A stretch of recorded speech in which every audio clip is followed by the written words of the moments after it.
Pompeii was not swallowed by lava. Its people were killed by something far more terrifying. A wall of burning ash and gas raced down the mountain faster than any human could run. And when it reached the city, the streets were already buried, the roofs were collapsing, and the sky had turned black. There was nowhere left to escape. But only hours earlier, Pompeii had been alive.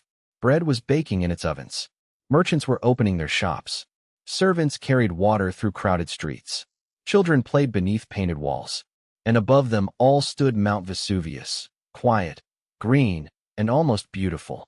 No one in Pompeii knew they were waking for the last time. This is the final day of a Roman city, a day that began with ordinary life and ended with an entire world sealed beneath the earth. Pompeii was not the greatest city in the Roman Empire. It was not Rome, Alexandria, or Antioch, but it was prosperous, crowded, and full of ambition.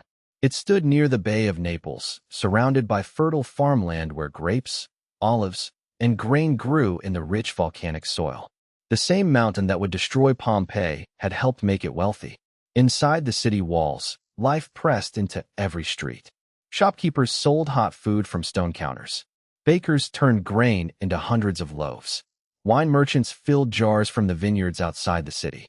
Public fountains poured water into the streets. Bathhouses echoed with conversation, gossip, and business.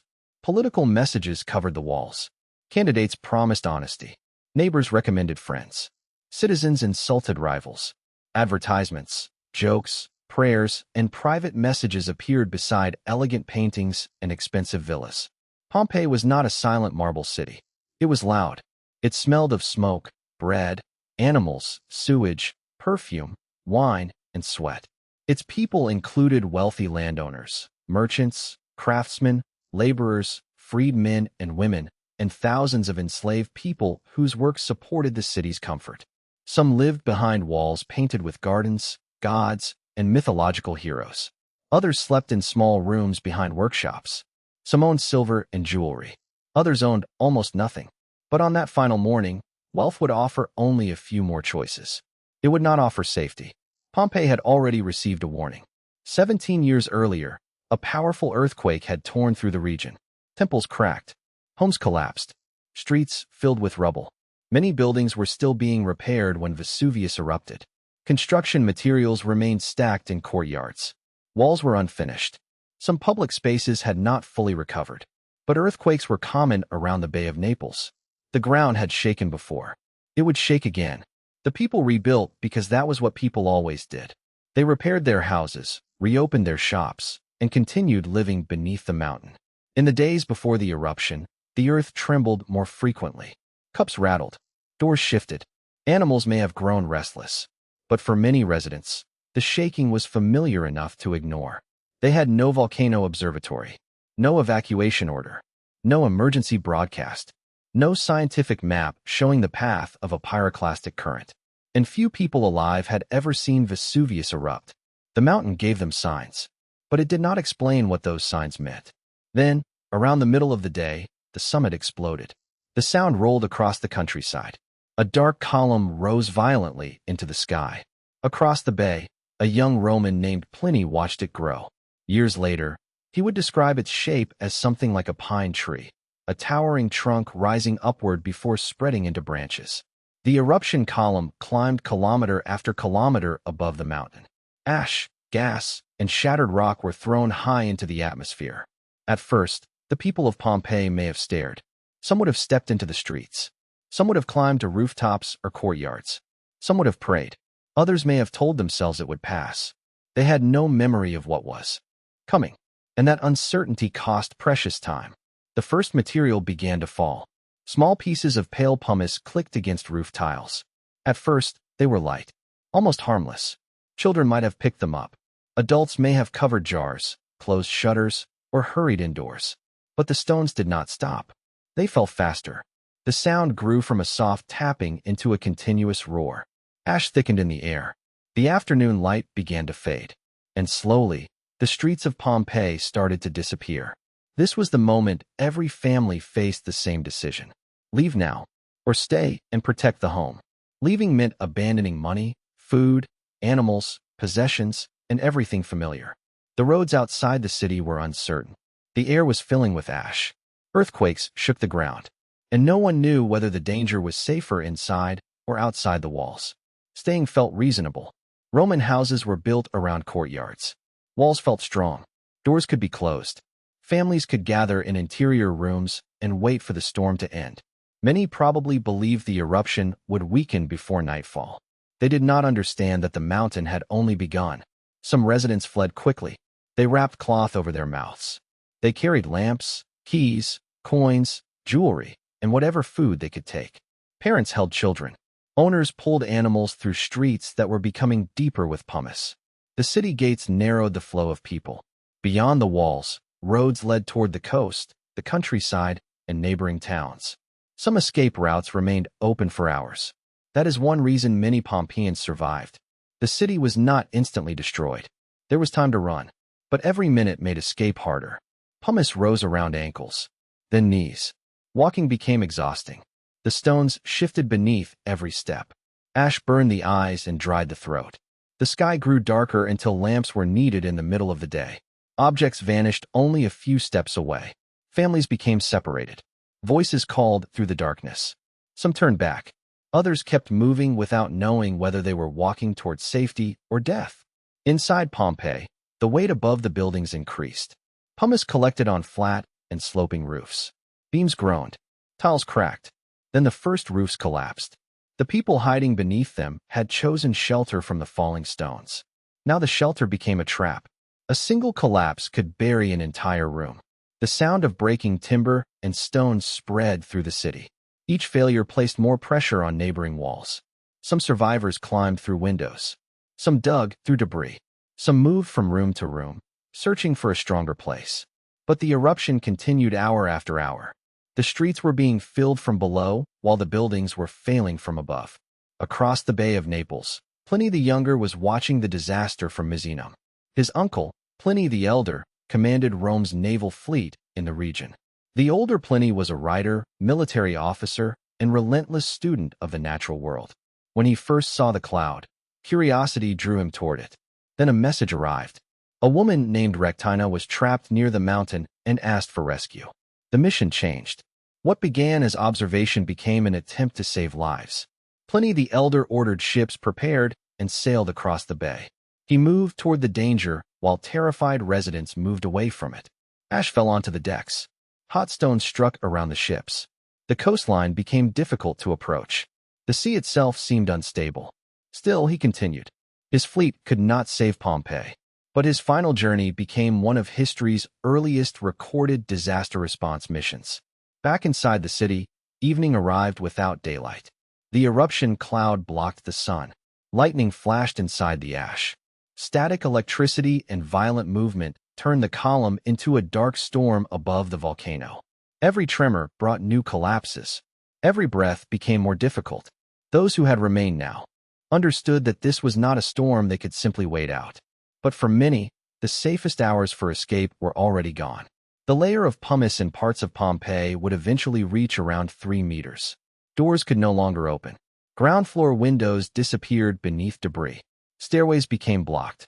People trapped inside climbed to upper rooms. Some broke through walls into neighboring houses. Others tried to tunnel toward the street. The wealthy searched for servants, bags of coins, and family jewelry. The poor searched for any open path. In the darkness, status became almost meaningless. Everyone needed the same things: air, light, time, and all three were running out. Outside the city walls, groups struggled across open ground. One group, whose remains would later be found in the area now called the Garden of the Fugitives, included adults and children. They had nearly reached the edge of the disaster zone. They were moving away from the city. They had survived the falling stones. They may have believed the worst was behind them, but the greatest danger was not above them anymore. It was coming down the mountain. For hours, the eruption column had been held high by its own force. Vast quantities of hot gas, ash, and rock were blasted upward. But columns like this can become too heavy and unstable. When parts of the column began to collapse, the material no longer fell gently from the sky. It surged outward. These were pyroclastic currents, ground-hugging avalanches of hot gas, ash, and volcanic debris. They did not move like lava. Lava can be slow enough to see and avoid. A pyroclastic current can race across the landscape with devastating speed. It flows around obstacles. It enters streets. It fills rooms. And it kills before most people can understand what has reached them. The first deadly current struck areas closer to Vesuvius. Herculaneum, on the western side of the mountain, was overwhelmed. People who had gathered near the shoreline and inside waterfront shelters had no chance to outrun the heat and ash. Pompeii lay farther away. For a little longer, the city remained beyond the full reach of the most destructive surges. That delay created a final illusion of hope. But through the night, the mountain continued to change. The eruption column rose and collapsed again. Each surge reached farther. Each one crossed land already buried beneath volcanic debris. And still, some people remained alive inside Pompeii. Imagine the city in those final hours. No moon, no stars, no visible mountain. Only darkness, shaking earth, collapsing walls, and the constant fall of stone. Oil lamps burned weakly in rooms filled with dust. Families pressed cloth against their faces. Some called out to gods. Some called the names of missing relatives. Some waited in silence because they no longer had the strength to move. The decision to stay had once felt cautious. Now it had become a sentence. Yet leaving was no guarantee. Archaeologists have found victims near gates and along roads outside the city. Some carried coins. Some carried keys. Some carried jewelry. These objects reveal the last calculation people made. What would be needed if they survived? Money to buy shelter. Keys to return home. A lamp for the darkness. A family treasure that could not be abandoned. They were preparing for a future that was only minutes away from vanishing. Near dawn, the eruption entered its most lethal stage for Pompeii. A massive pyroclastic surge moved toward the city. It crossed the buried countryside and struck the walls. Then it poured into Pompeii. It rushed through gates and over collapsed buildings. It followed streets that had existed for centuries. Hot ash filled courtyards, bedrooms, shops, baths, temples, and gardens. People who were still alive died almost instantly. Not because they were slowly buried alive. Not because lava reached them. But because extreme heat and ash overwhelmed the body in moments. The group in the Garden of the Fugitives fell together. Others died inside houses where they had sheltered. Some raised, clothing over their faces. Some curled inward. Some reached toward children. Some were found alone. The surge did not care whether the room belonged to a senator, a merchant, an enslaved worker, or a child. By the time the sun should have risen, Pompeii had become silent. But the eruption was not finished. More surges passed over the city. Ash filled every open space. Walls that remained standing were surrounded and supported by volcanic material. Upper floors collapsed. Wood burned, broke, or slowly decayed. Roofs vanished. The city's outline disappeared beneath a gray landscape. Roads became ridges. Homes became sealed chambers. Painted walls, food, tools, graffiti, bodies, and footprints were trapped beneath meters of debris. Pompeii had not simply been destroyed. It had been removed from the visible world. Across the bay, Pliny the Younger survived. He and his mother fled Misenum as the ground shook and darkness covered the coast. He later remembered people screaming, praying, and believing the world itself was ending. His uncle did not return. Pliny the Elder reached Stabii, where he tried to remain calm as the danger increased. He died near the shore, likely overwhelmed amid the volcanic conditions as he attempted to escape. Decades later, his nephew wrote the account that would make the eruption unforgettable. Today, eruptions of this towering explosive type are called Plinian eruptions in their memory. But the written account tells only part of the story. The rest remained underground. Pompeii's survivors had escaped with nothing. Homes, workshops, documents, family shrines, and generations of wealth were gone. The Roman Emperor Titus appointed officials to organize relief in the region. There were attempts to recover property and valuable building materials. Some survivors and treasure seekers returned to the buried landscape. They dug tunnels into upper rooms. They searched for statues, metal, and money. But rebuilding Pompeii as a functioning Roman city was nearly impossible. The coastline had changed. The farmland was buried. The streets lay far below the new surface. Over time, the exact shape of the city faded from memory. Centuries passed. Empires collapsed. Languages changed. New communities grew above the buried world. Pompeii waited beneath them. When systematic excavations began in the 18th century, workers uncovered something almost impossible. They did not find only broken temples or isolated statues. They found streets, shops, homes, wall paintings still glowing with color, election messages, bread ovens, amphorae, fountains, household objects left where people had last used them.